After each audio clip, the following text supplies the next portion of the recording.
To members of the public, I would like to provide some clarity and timelines as to what has transpired during the deliberation of the lease agreement from E-Land. And so I would start off with when we actually received the proposed lease agreement, and that was back in January of this year. DPL transmitted the proposed lease to the Senate on January 30, 2025, and subsequently submitted an updated packet on February 3rd, 2025. The lease packet included a final draft agreement approved between Marianas E-Land Corporation and DPL, and a copy of Mariana E-Land's proposal, the request for proposal instruction and packet and notice, and copies of pertinent documents related to the evaluation and award notice from DPL. After that, the Senate President referred the lease agreement to the Committee on RED and W, which is Resources, Economic Development, and Workforce, for review and disposition on January 30th. Once the committee received the referral, we worked with our counterparts at the House Natural Resources Committee. We held a joint committee meeting, a public hearing on March 21st, 2025 at the House Chamber in Capitol Hill to allow the public to provide comment on the lease agreement. Again, the joint committee held another joint meeting on March 25, 2025 to receive testimony from DPL as well as E-Land to discuss the Marianas Resort and Spa property lease. The joint meeting was continued to April 8, and that is when we commissioned a letter to DPL requesting for updated financial documents from Mariana E-Land Corporation on April 22nd.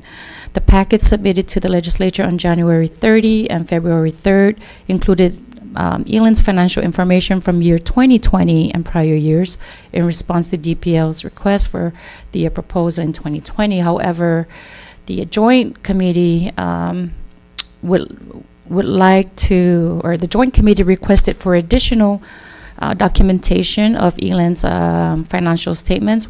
We requested for both audited and unaudited financial statements up through March 25 of 2025 to determine whether E-Land was financially suitable in the current year.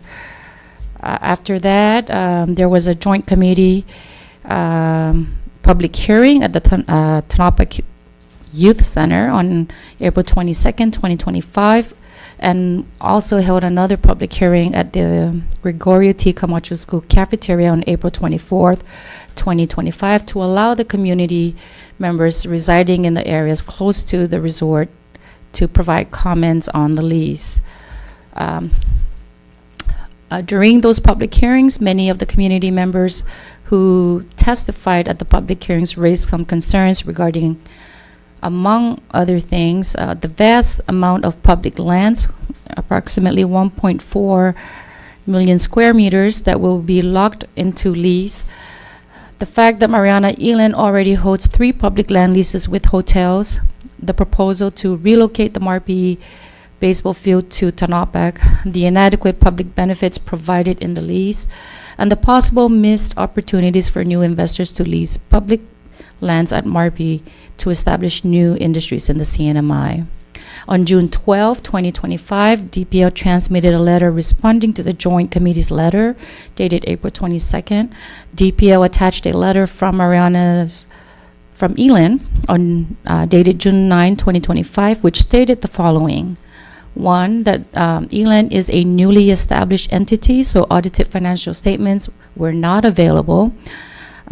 2, that the total investment in the CNMI to date is $128 million for Kensington Hotel Saipan, Pacific Islands Club, and Coral Ocean Resort. And 3, updated business growth forecast of 50% decrease during the initial 3 to 4 years of operation, with 20% adjustment thereafter. And 4, included copies of 2 of E-Land's certificate of deposit balance with Woori Bank and NH Bank. After reviewing the documents transmitted by DPO on June 12, 2025, it appears that Mariana E-Land failed to comply with the Joint Committee Chair's letter requesting for audited or unaudited financial statements. Mariana E-Land has been incorporated for several years, at least as of 2020, when it submitted its proposal for the Marianas Resort and Spa properties. Therefore, it should have at least a few years of unaudited financial statements available to provide DPO and the legislature. The bank certificate of deposit only shows that E-Land has money saved up in the bank. However, the deposits fail to indicate E-Land's liabilities and expenditures, which would demonstrate financial transparency, financial clarity, and overall financial wellness, supporting the E-Land's financial suitability.